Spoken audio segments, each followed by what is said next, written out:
Students, welcome to back my YouTube channel Agri Baba में आपका स्वागत है। आज की इस वीडियो में लेकर आया हूँ आपके लिए एग्रीकल्चर बायोलॉजी का नवा लेसन का पार्ट 7, जिसमें हमने आगे 2 रोग देख लिए थे। अब थर्ड रोग है सब्जियों का जड़ ग्रंथि रोग। इससे पहले यदि वीडियो आपको पसंद आए तो वीडियो को लाइक और चैनल को सब्सक्राइब करें। तो हम शुरू करते हैं।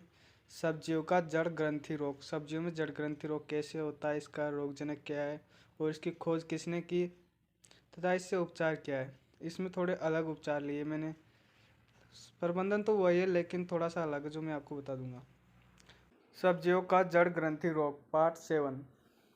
तो सब्जियों के जड़ ग्रंथि रोग की खोज किसने की थी? तो खोज की थी इसने बर्कली नामक वैज्ञानिक ने, जो कि इंग्लैंड का वैज्ञानिक था और 1855 में ककड़ी कुल पर की थी। ककड़ी कुल में इस रोग को देखा था।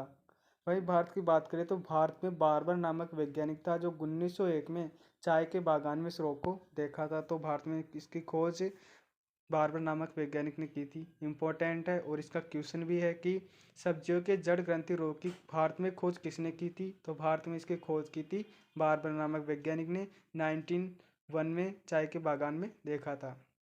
इसका रोगजनक क्या है जिससे रोग उत्पन्न होता है? इसका मुख्य कारण है रोग होने का, रोग उत्पन्न करने का। तो रोगजनक इसका मिलोडोगाइनी प्रजातियाँ, मतलब सूत्रकृमि की मिलोडोगाइनी प्रजातियाँ पाई जाती है। इसकी एक प्रजाति है, उसमें 2 प्रजाति उपप्रजातियाँ हैं, मिलोडोगाइनी इनकोग्निटा और एक है मिलोडोगाइनी जैवेनिका। दोनों इंपॉर्टेंट प्रजातियाँ हैं, यानी मिलोडोगाइनी प्रजातियों के नाम है मिलोडोगाइनी इनकोग्निटा और मिलोडोगाइन जैवेनिका।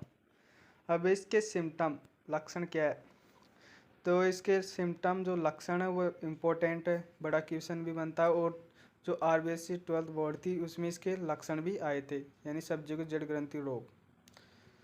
तो पौधे की जड़ों एवं कंदों पर आक्रमण के कारण पौधे पर प्रभाव, प्राकृतिक प्रभाव। इस रोग में क्या होता है, मतलब जड़ ग्रंथि रोग नाम से पता चलता है कि जड़ों और कंदों में, यानी इसका प्रभाव ज़्यादातर जड़ों और कंदों पर दिखाई देता है। पौधे को ऊपरली भागों पर तो फिर जो ऊपर वाले भाग होते हैं उन पर तो फिर प्राकृतिक प्रभाव दिखाई देगा। जब पौधे की जड़ें खराब हो जाएगी तो फिर उस पर प्राकृतिक प्रभाव, यानी पौधा सूखने लग जाएगा और अन्य कारण हो जाते हैं। जैसे देखते हैं हम फर्स्ट नंबर पे, रोगग्रस्त पौधे की वृद्धि रुक जाती है। जैसे ही पौधा सूत्रकृमि से ग्रसित होगा, जड़ें ग्रसित होगी तो रोगग्रस्त पौधे की वृद्धि रुक जाएगी। ये लाइनें तो सभी में एक समान है।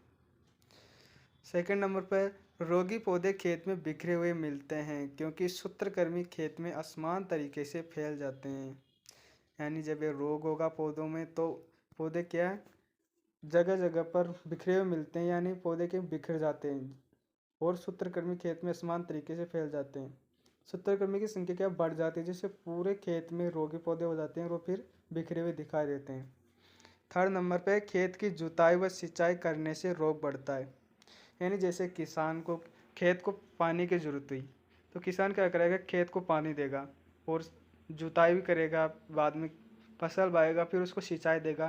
तो इससे क्या है, जब ये सूत्रकृमि से ग्रसित पौधे एक जगह पड़े रहते हैं, लेकिन जब इसको सिंचाई या जुताई करते हैं तो ये क्या, उसके साथ साथ एक स्थान से दूसरे स्थान पर संचरित हो जाते हैं, यानी पूरे खेत में फैल जाते हैं। इससे क्या होता है कि जुताई और सिंचाई करने से रोग बढ़ता है।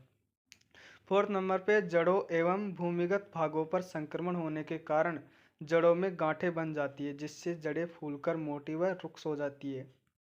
इनका संक्रमण होगा तो क्या होगा, जड़ों में गांठें बन जाएगी, छोटी छोटी फुंसियाँ सी गांठें से बन जाती है, जिससे जड़ें क्या है फूल जाती है, मोटी हो जाती है और रुक्ष हो जाती है, यानी कठोर हो जाती है। वो पौधे के निचले भाग में जमीन में जो पोषक तत्व होते हैं उनको ग्रहण नहीं कर पाता है पौधा। 5 नंबर पे इम्पोर्टेंट है, संक्रमित जड़ों में एनपीके या नाइट्रोजन, फास्फोरस व पोटेशियम की मात्रा अधिक बढ़ जाती है। वहाँ पर इकट्ठा संचय हो जाता है। नीचे नीचे जो जड़ वाली भाग होती है, वहाँ फूल हुआ जो भाग होता है वहाँ पर एनपीके की मात्रा बढ़ जाती है। जिससे क्या होता है, जिससे पौधे के ऊपरी भागों में पोषक तत्व नहीं पहुँच पाते हैं। जिससे क्या होगा, पौधे के जो ऊपरी भाग है वहाँ पर पोषक तत्व ही नहीं पहुँच पाएंगे, क्योंकि जो एनपीके की मात्रा वो नीचे नीचे ही संचय हो जाती है, नीचे इकट्ठी हो जाती है। फिर पौधे को ऊपरले भागों को पोषक तत्व नहीं मिलते हैं। फिर आता है 6 नंबर पे, कंद वाली फसलों में फुंसियाँ हो जाती है। जो कंद वाली फसलियाँ होती फसलें होती हैं उनमें क्या होती है, छोटी छोटी फुंसियों का निर्माण हो जाता है। 7 नंबर पे पोषक तत्वों का बाहर रिसाव होने लग जाता है। यानी पोषक तत्व जब नीचे जड़ों में गांठें बन जाएगी, पोषक तत्व ऊपर नहीं होगा, ऊपर नहीं जाएगा, तो क्या होगा, पोषक तत्व अपने आप बाहर सूक्ष्म रंध्रों की सहायता से बाहर निकलने लग जाते हैं। यानी पौधे तक तो ऊपर पहुंच नहीं रहे पोषक तत्व, और बाहर निकल रहा है, तो पौधे को हानि होती है। 8वें नंबर पे पौधा पोषक तत्व ग्रहण करने में अक्षम हो जाता है।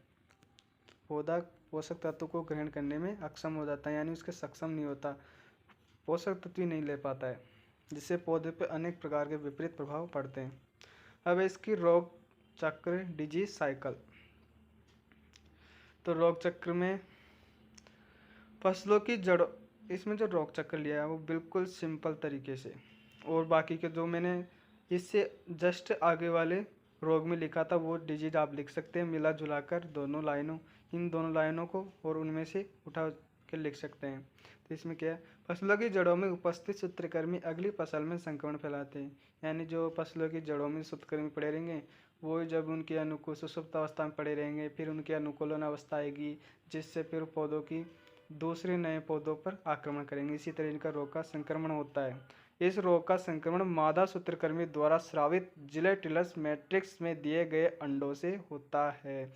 मतलब इस जो सूत्रकृमि मादा सूत्रकृमि क्या होता है, जिलेटिलस मैट्रिक्स क्या होती है, अधात्री होती है। जैसे कोशिका की भी अधात्री होता है जिसमें तरल भरा होता है, ऐसे जिलेटिलस मैट्रिक्स होती है, अधात्री होती है, उसमें क्या है, अंडे देती है, और फिर उन अंडों से ही संक्रमण फैलता है। इस तरह इस रोग की डिजीज साइकिल है। तो हम अब हम इसके प्रबंधन लेते हैं।